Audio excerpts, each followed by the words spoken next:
to even have this discussion in the United Kingdom, which was the bastion of liberalism, where Karl Marx ran away to write Das Kapital.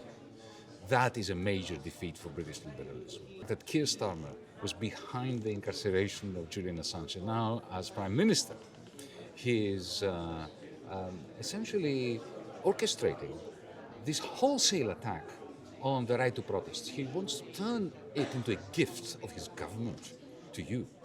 And that is something that you have no right in accepting. I do not incite hatred, but I am protesting what my government is doing, what particular companies are doing, what the powerful are doing. I have a right to do that, and anyone who denies me this right is denying themselves the right to live in a civilized society. Britain was indeed the beacon of liberalism, not necessarily democracy, not the same thing. The fact that Britain today is sliding down the same slippery slope as Germany, as France, as Holland, as the United States is a great defeat for the very ideas of liberalism. Because what happens here has a great impact on your capacity, your own countries, to do journalism.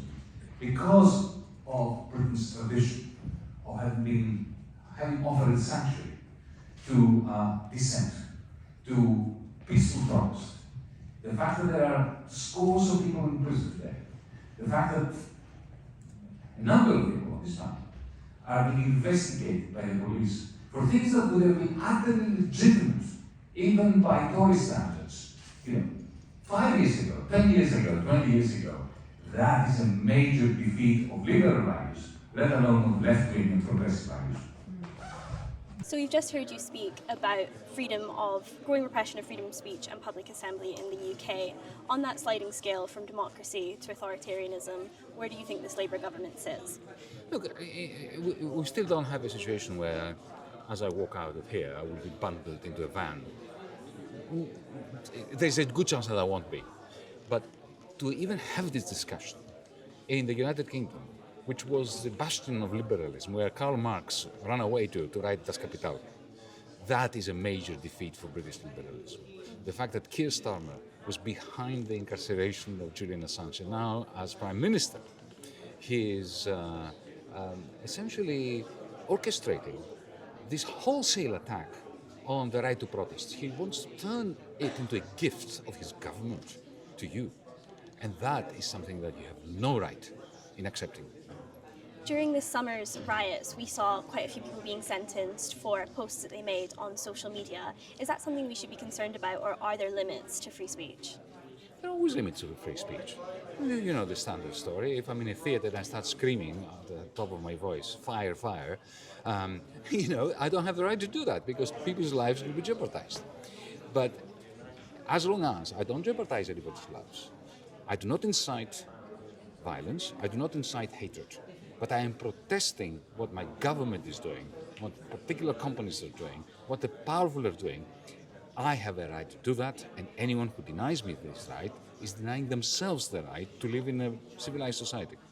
Billionaires that own platforms like Twitter and Facebook seem to be becoming increasingly political. Is it something we should be concerned about, their ownership of things like X? Well, I've written a whole book about that. I call it techno-feudalism, because this is what we live in. It's a new regime. It's not even capitalism. It's a kind of tech-feudalism with these tech lords controlling our minds directly. Something like Henry Ford, the Koch brothers, even Rupert Murdoch couldn't do. Rupert Murdoch had buy newspapers, tried to get you to read his newspapers. Now, these tech lords are hardwired into your brain, and they use all the various biological processes in your brain in order to poison your mind, because by making you angry and flooding the zone with sewage, effectively, they are maximizing their own capacity to extract rents from all of us. We need to socialize cloud capital. We need to socialize these platforms.